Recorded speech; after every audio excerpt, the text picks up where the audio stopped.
novidades sobre uma proposta que já está tramitando lá na Câmara dos Deputados, que pode trazer mudanças em relação à hora da gente ir lá e tirar a nossa carteira nacional de habilitação. Quem está por trás dessa articulação é o autor do projeto, é o deputado Kim Kataguiri. Oi, deputado, boa noite para o senhor, bem-vindo aqui ao Bastidores do Poder. Boa noite, Yuri, boa noite, Isabel, boa noite a todos os ouvintes. Deputado, na prática, desobriga-se ter uma autoescola nesse processo de tirar a CNH, é isso? Por que o senhor acredita que tem que se tirar a autoescola e como é que funcionaria?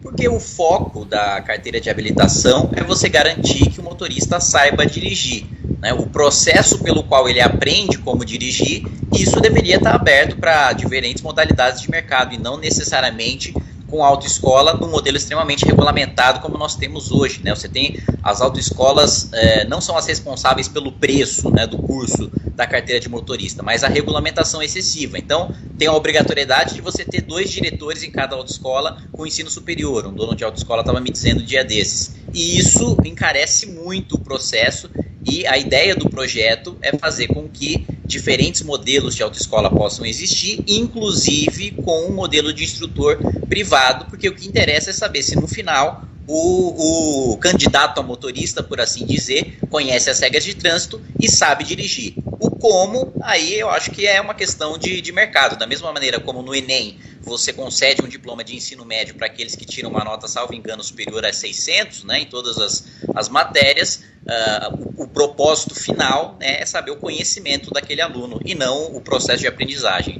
Bom, deputado, sobre o exame prático de direção, como que isso funcionaria também? O exame ficaria exatamente nos mesmos moldes como ele existe hoje, né? Só que sem a necessidade de você ter as aulas no modelo de autoescola atual. Mas no exame o projeto não apresenta nenhuma mudança, a regulamentação continua sendo do CONTRAN. Agora, se tem uma série de obrigações, um número mínimo de aulas que tem que ser feitas, né? Como assegurar que a formação vai ser adequada? É simplesmente não passando no exame na reta final? Seria isso na avaliação do senhor?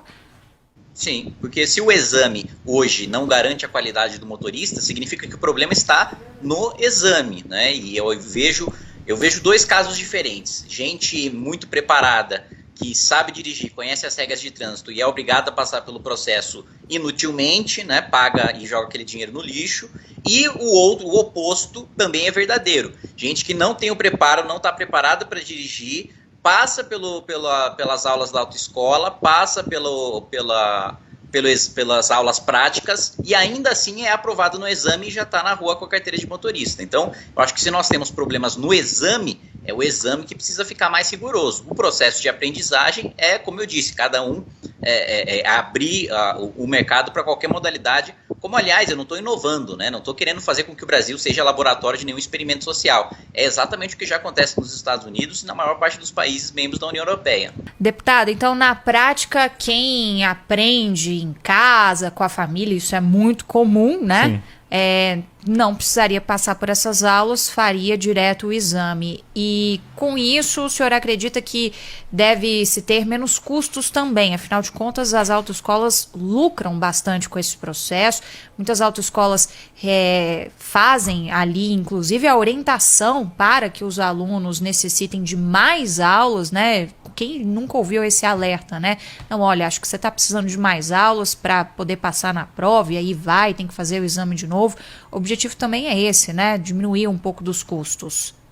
Exatamente, desburocratizar o processo, fazer com que ele esteja voltado para a aprendizagem do aluno e não como um instrumento meramente arrecadatório, seja do ponto de vista do Estado, com as regulamentações que ele exige da autoescola, seja da autoescola em si. Pois é, deputado, então o senhor não vê, na verdade, talvez que pudesse aumentar o caso, por exemplo, de acidentes de trânsito por causa de uma preparação, né, um pouco, não pior por não ter um profissional, 100% profissional, né, nessas aulas. Sim, quem sabe dirigir vai fazer a prova, vai passar, isso seria já o suficiente. Sim, eu não vejo aumento no número de acidentes, mesmo porque se houver, né, se isso acontecesse, isso teria sido observado pelos países que já liberaram, o que não foi o caso, né? Antes de apresentar a proposta, eu pedi um estudo para a consultoria legislativa da Câmara, que aliás é muito qualificada, e o estudo demonstrou que em nenhum país em que houve essa abertura de mercado para instrução, mantendo o rigor do exame, você teve um aumento do número de acidentes, né? Bom, quando a gente vai fazer a prova, para saber se a gente vai conseguir ou não a CNH, até onde eu sei, pelo menos quando eu fiz a prova, a gente fazia no próprio carro da autoescola. Como é que funcionaria, então? Nesse caso, precisaria ter um registro, né? Isso também seria regulamentado pelo CONTRAN, eu não entro na minúcia no projeto de lei, mas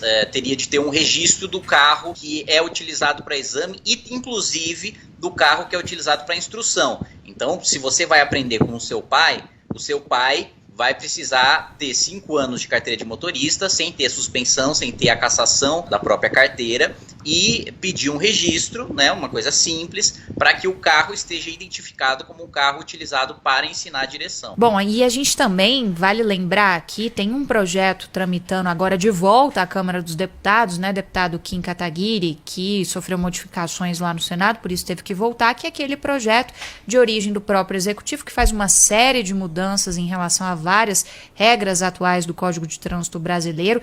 Se tem alguma possibilidade de repente, aproveitar que esse projeto já traz tantas mudanças, uma espécie ali de mini-reforma, né, do CTB, de se incluir também essa questão, o senhor avaliou essa possibilidade? Avalio, inclusive, a possibilidade de apresentar como uma emenda aditiva, né?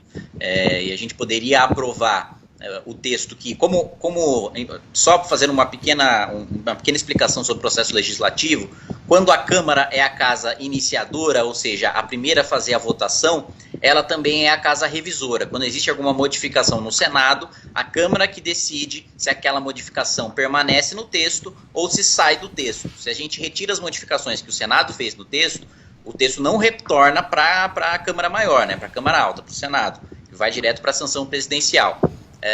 Então, como a Câmara dos Deputados, nesse caso, foi a casa impulsionadora, ela será a casa revisora e, portanto, eu posso fazer essa modificação no projeto e é uma possibilidade que eu trabalho com o relator, o deputado Juscelino, né?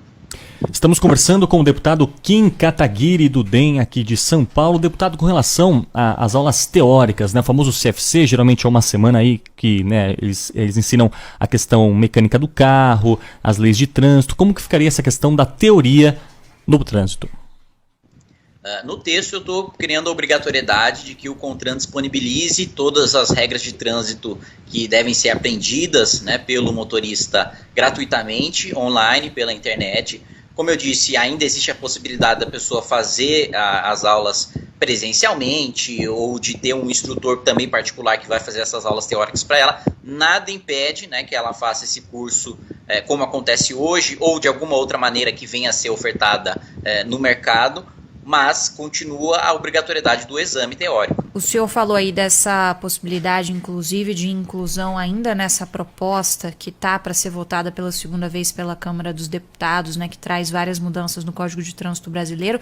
Como é que está o ambiente para isso? Porque é uma mudança significativa, divide opiniões, tem muita gente que é favorável, tem muita gente que é contrária, assim como todo esse projeto, né, deputado, que já sofreu várias mudanças, tinha a questão da cadeirinha, que o governo desobrigava, que depois, na votação ainda na Câmara dos Deputados, foi colocada novamente. São assuntos muito delicados, a gente percebe o quanto isso mexe também com os nossos próprios ouvintes, né? Muita gente que está escutando a gente e dirigindo. Como é que está a articulação? O senhor acha viável ter o apoio da Câmara em relação a essa proposta de incluir já nesse projeto?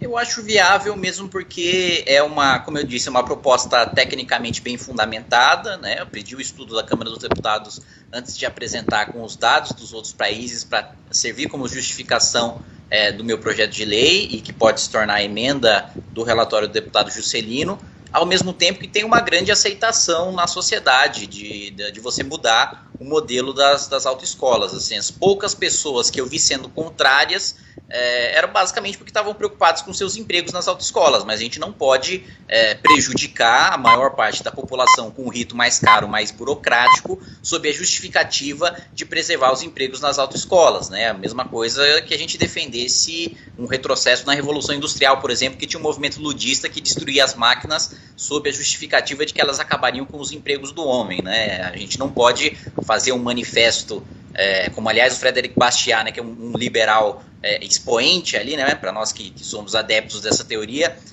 uma das suas parábolas, por assim dizer, era uma história, né, de produtores de vela que faziam uma carta contra a competição predatória de um competidor que fornecia luz o dia todo, gratuitamente, e ainda fornecia calor, que era o sol, né? Então acho que a gente não pode deixar de avançar, né, na desburocratização, na facilitação daquilo que pode ser aberto para o mercado sem ser mantido como reserva, em nome de pequenos grupos que se beneficiam disso, né? Deputado, só mais uma questão, pelo menos de minha parte. Esse projeto ele diz respeito à categoria B, né, que seria do veículo comum de passeio, ou também serviria para motos, caminhões, vans? Seria o mesmo processo de aprendizagem? Serve para carros e para motos, né? Agora, para vans e para caminhões, como ainda não tem, na minha avaliação, vendo o estudo feito pela consultoria da Câmara dos Deputados, né, experiência suficiente envolvendo vans, envolvendo caminhões em outros países, prefiro ser prudente, não utilizar nosso país como laboratório e só aplicar aquilo em que a gente já tem bons exemplos internacionalmente.